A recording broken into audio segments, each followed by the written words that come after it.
straddling the fence. Um, the Oscars is coming up, and the major front runner is a film that many are saying should be up for a Razzie, but at the same time, many people are saying should be up for an Oscar. And this film is Emilia Perez. I've watched this film several times. I watched it to see if I could enjoy it. I watched it to see if I could recognize the art in it. I watched it to see if I could recognize the greatness of it. And I watched it to see if it was truly as awful as some detractors were saying. I believe Emilia Perez is all of the above. And I think it's a film that is an extraordinary contradiction that's happening all at once. I believe that it's several things happening. But what determines whether this is a great film or a bad film? I think intentionality is the determining factor as to what this film is. Now, there are people that, the more mainstream reviewers will say, my God, this is a terribly sung, the singing was terrible in the film, and this is supposed to be a musical. The acting was not very good, as I believe the lead was not even well versed in Spanish. The director didn't trouble themselves with learning what the cartel history was and how it applied uh, to reality in the story. There were so many things that one could consider irresponsible as far as casting and as far as researching the film. I guess the question I have is, was it intentional? Was the goal to create a reality outside of reality? And while the film doesn't look like a film by Jodorowsky, I find some parallels between this film and the work of Jodorowsky. And Jodorowsky is one of my favorite directors.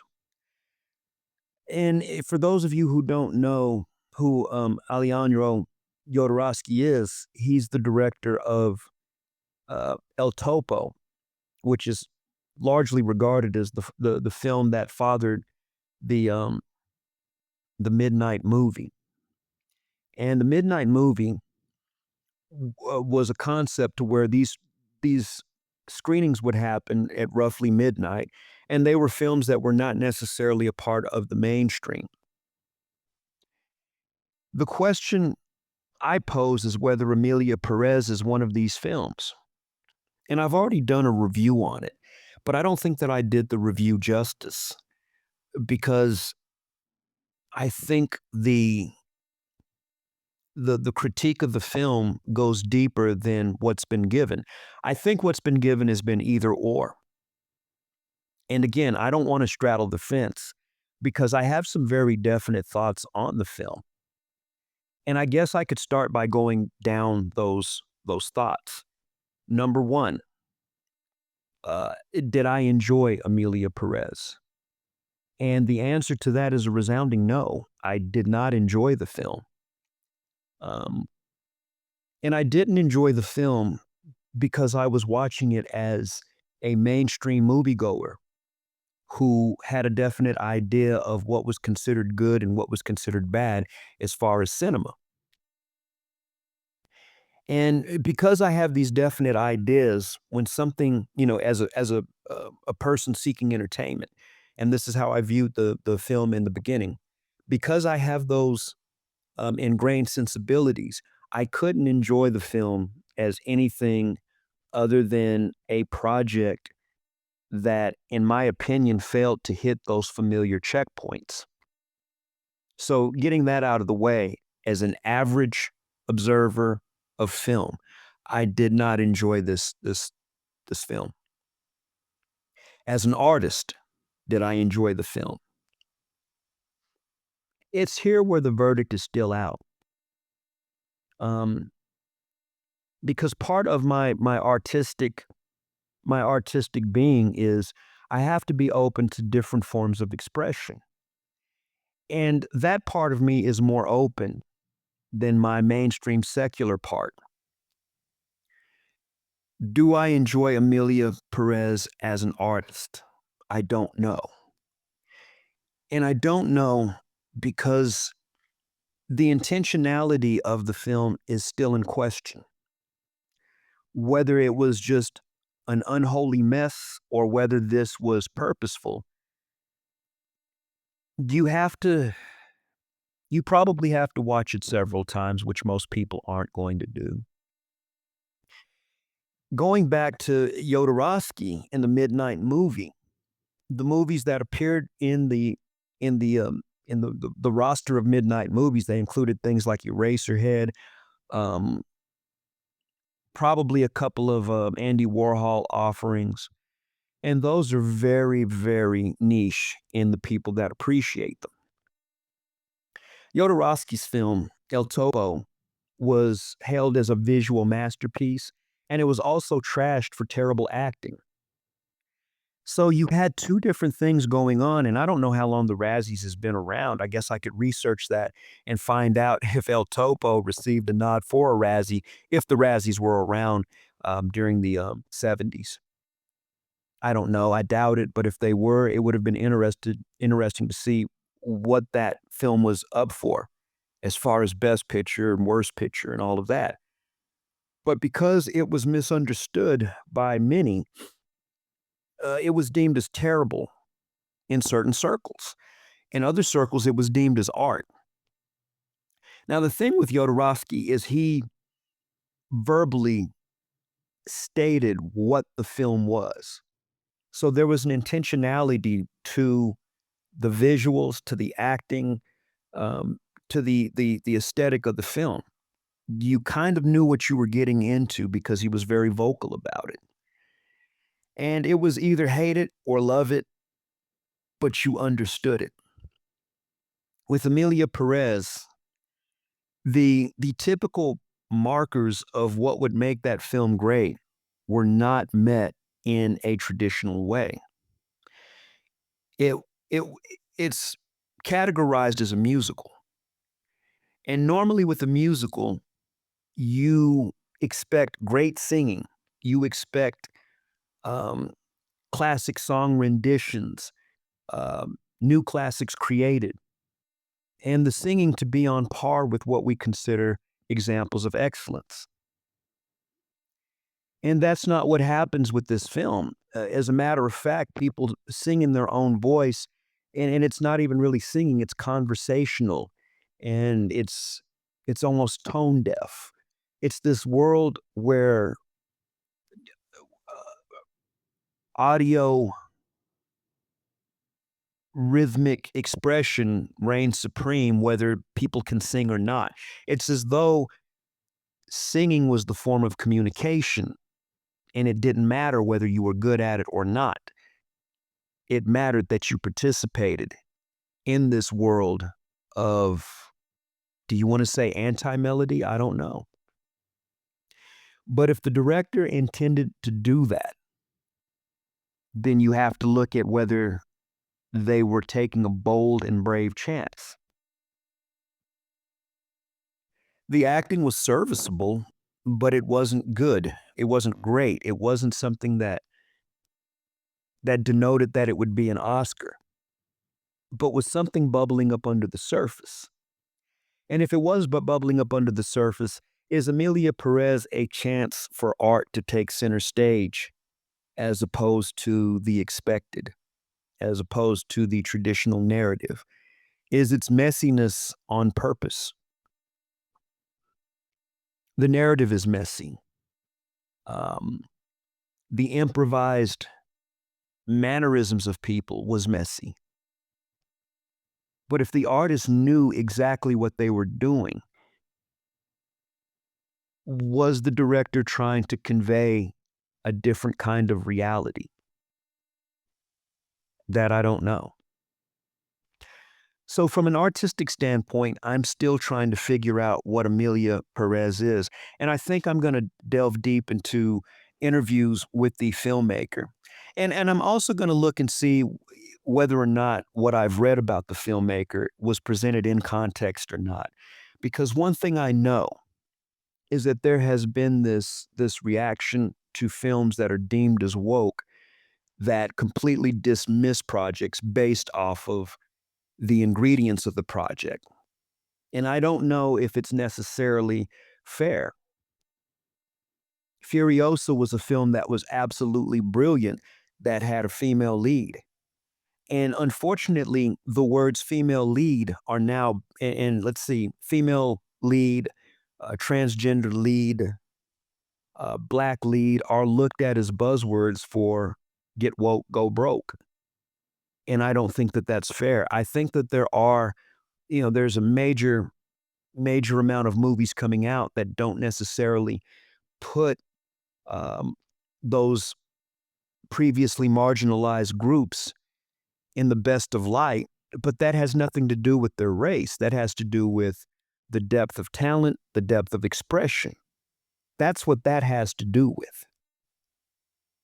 And unfortunately, when you begin to assume something is bad because it has a female lead or because there is a black lead, it doesn't give you an opportunity to enjoy it if you are on that side of the fence. Now, there's another side to this equation. Does Emilia Perez succeed as a a piece of cinema for the quote unquote modern audience? And I have a major critique on the modern audience because the modern audience, when you're talking about films that say that they're woke and they say that they are merely trying to reflect a modern existing society, are kind of disingenuous because society isn't reflected in what they're doing. It's more like it's a idealization of what they want modern society to be, the vision that they have for a more inclusive society. That's not exactly what's happening in reality. And I strongly believe that this is why a lot of films that are perceived as woke fail because those audiences that they yearn to exist don't exist. Not in the numbers that they're wanting. And unfortunately, the box office doesn't lie. So, as a piece of cinema for, those that are on the side of wokeness in film, does it succeed? I will say that it hits its benchmarks. It has a transgender lead. It has a predominantly people of color cast. Is that enough? Does it check off all the boxes or does it hurt itself? One of the major problems that I have with the narration of Emilia Perez is that the the character Emilia Perez herself was once a man who committed atrocities and committed crimes that were just heinous. But by turning into a woman, it could very easily be perceived that by nature of her being a woman, she was absolved of all of her sins. She was absolved of the evil that she'd done. And that's very alienating to an audience that is male. So you have dynamics which seem to damn one gender while exalting another. And if that is the personal message that the movie is trying to denote, then you as the director of that film, you also have to withstand the consequences, which is a certain alienation by the audience, by half of the audience. And that alienation, whether justified or not, exists. So, does it exist as a piece of socially aware cinema? It exists in the realm of representation, and I think it succeeds in the realm of And in the realm of advocacy for groups, if you identify with those groups, but as far as a universal language, I think it fails. And the thing with art is it's not meant to appease everybody. So the failing of Emilia Perez does not completely negate it and uh, condemn it to be something less than art. It simply has to inherit what comes with the type of art that it is. There are two types of people right now that see that go to movies. The largest majority being people that go to movies to be affected. And then there's the other group of people that go so that they can identify physically and visually with the characters before they even get into the story. And I argue that the latter exists in smaller numbers because the number of films that have come out that communicate that way of thinking end up being box office disasters. I think those filmmakers have to rethink what success looks like. And I believe that major studios are going to reconsider how much they put into these films because there's a bottom line and then there's a creative line. If you're making a film for a niche audience, you cannot expect vast numbers of people to relate to the film and support the film. Every now and then it does happen. Every now and then it happens.